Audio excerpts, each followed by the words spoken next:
It's the story nobody saw coming. Just days after the guns fell silent in Gaza, after months of horror, heartbreak, and chaos, the White House has a new mission: peace through power. Saudi Arabia, Indonesia, even Lebanon, nations once sworn against Israel, are suddenly in the conversation for normalization. But here's the question that cuts through it all. Is this the beginning of a new Middle East, or just another illusion of peace built on broken promises? Because one thing's for sure, when diplomacy meets politics, someone's always playing a deeper game. After a fragile ceasefire and hostage deal between Israel and Hamas, the White House wasted no time pivoting to its next diplomatic crusade, expanding the Abraham Accords. Those accords, remember, were Trump's biggest foreign policy trophy, a flashy photo op, a peace deal signed in marble halls while the ground burned beneath it. Now President Biden's team says they're ready to finish what Trump started, but with a twist.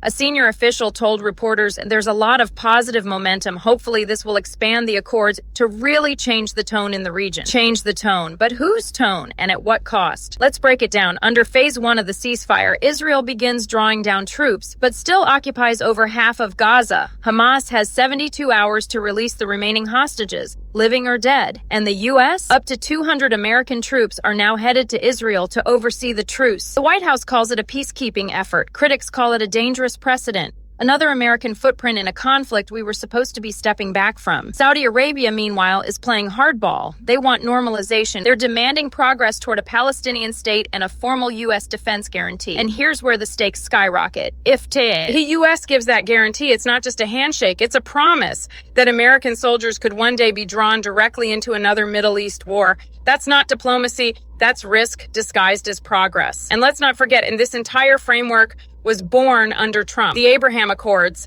the 20-point peace plan, the empty handshakes and self-congratulations that ignored one truth. You can't sign peace without justice. You can't normalize occupation. And yet, Trump's team insists they handed Biden the roadmap to peace. One former Trump official even bragged, "We passed on that Saudi Arabia was ready. A deal could have been done in 6 months."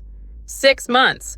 That's how long they think it takes to solve 75 years of blood, betrayal, and displacement. It's arrogance wrapped in nostalgia, the illusion that diplomacy is just a deal you can close like real estate. But here's what they won't tell you. The real work of peace isn't photo ops. It's rebuilding Gaza. It's protecting civilians. It's reestablishing trust, something no treaty can fake. The new ceasefire proposal, backed by the U.S., stops short of Palestinian statehood. It only suggests that maybe one day the conditions may finally be in place for self-determination. May finally. 2 words that carry generations of pain, because for Palestinians, maybe has been the word of betrayal for decades. And for Israelis living in fear, maybe means another night checking the sky for rockets. If peace is going to mean anything, it can't be a political brand. It has to be a moral choice. So let's ask the hard question. Is the White House finally steering this region toward peace, or just repackaging Trump's failed vision with new slogans? If the goal is normalization, fine, but normalization without justice isn't peace, it's silence, and silence has never brought freedom, not for Palestine. Not for Israelis, not for anyone caught in the middle. The truth is this: diplomacy only works when it serves people, not power. Every ceasefire, every handshake, every headline, they're just words until leaders are held accountable for what happens next. Because peace isn't a photo. It's not a press release. It's the mother in Gaza who wants to sleep without fear. It's the father in Tel Aviv who wants to stop counting seconds between sirens. It's humanity, not politics. And that's what this moment demands: courage, honesty, and accountability. The world is watching, history is taking notes, and as long as the powerful keep playing games with peace, we'll be here to call it out every single time. Because we don't back down. Not now, not ever. If you believe truth still matters, share this video. If you believe peace requires justice, not just politics, hit subscribe.